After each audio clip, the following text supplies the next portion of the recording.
This story takes place in a small country at around the same latitude as the northernmost member of a nation of a city. States that are part of a region with a village that is attempting to establish a trade agreement with another village on a tiny island in the ocean south of a country that is used to have an alliance with the Republic, next to a kingdom where the queen resided. It was asked by the owner of a shop frequented by a wet nurse who looked after the child, born of an adulterous relationship by the wife of the master of a foolish servant who fell in love with the beautiful queen, who appears in poems of a minstrel whom was loved by the country's king's wife's little brothers, cousins, big brothers, sons, in-laws, foster child. Where does one store the throne that was supposed to be adorned with decorations, crafted from materials of a handled, of a pot that is the same weight as tableware, that is the same color as weather vane on a neighboring house, that can be seen from a peephole of a door in a reflection in a mirror with an ornamental frame decorated with silver carvings, engraved with the fragment that was made when creating the whetstone, used to polish this kitchen knife. The person who heard that question was the wife's husband's little sister's big brother's daughter's groom's little brother's nephew's father's mother's husband's bride's niece's father-in-law's wife's husband's little sister's big brother's daughter's groom's little brother's nephew's father's insanity. Protocol. Initiate.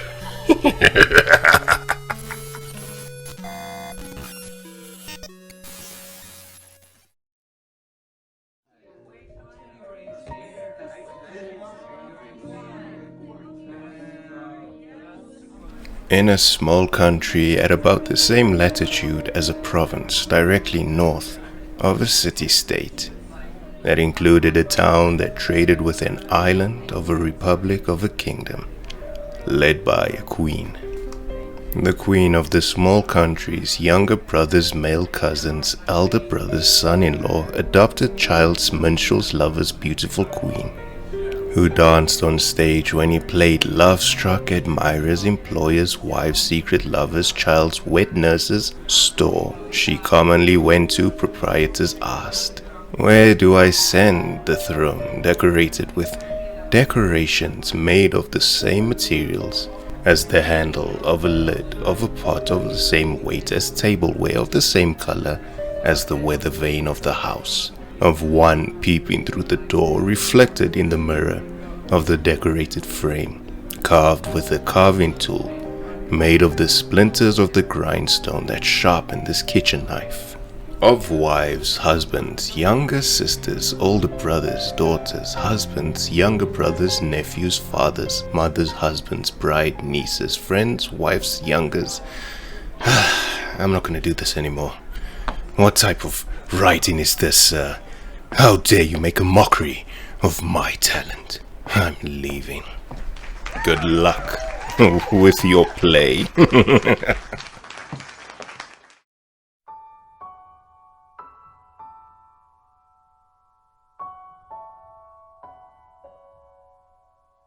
In the distant past of a land known as the Golden Isle, there existed a sword crafted from every kind of metal and precious gem in the land. So sharp was the edge that even the slightest cut would leave an unsealable wound that eventually drained the victim of both their blood and life. In a strange turn of fate, the sword eventually ended up in the hands of a destitute woman who sold her body to get by.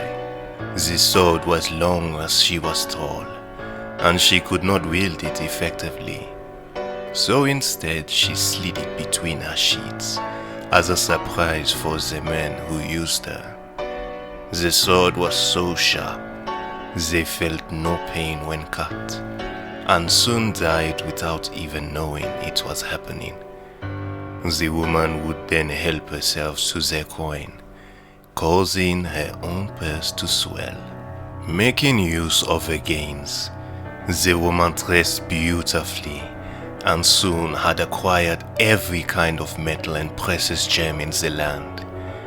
But it was not enough for her, so she decided to melt down the sword and obtain the gems hidden within, a desire made manifest by the sword's beauty. Thus decided, the woman heaved the sword to her shoulders and made for the blacksmith. But on the way to the smith, the sheer weight of the sword caused the woman to lose her balance, and she fell from the bridge into the river below. So unshakable was the woman's greed that she could not bring herself to relinquish her grip upon it. The woman's pale and bloodless corpse was found washed up upon the riverside the following day.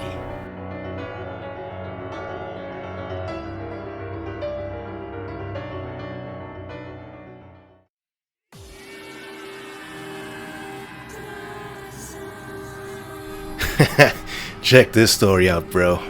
Heard it a couple of nights ago. Long ago, in the land of a golden bird, there was a sword said to be made of every precious metal and inlaid with every kind of gemstone known to man. This sword was said to be so sharp, even a small cut by the edge of the blade would bleed out an entire body and could never be healed. Man, that sounds sick. Some way or another, this sword fell into the hands of a woman selling her body. She became so compelled, she hid the blade in her bedding, and upon being taken by a man, she would turn her sword on him. Before even feeling any pain, the man would completely bleed out and die, bro. And from the wounds would flow an endless amount of gold and money. One day, bursting with wealth and dressed in the finest garments available, the woman sought to liberate the gemstones from the sword. Driven by her greed, the blade's edge turned slick and deadly as the woman sent for the blacksmith.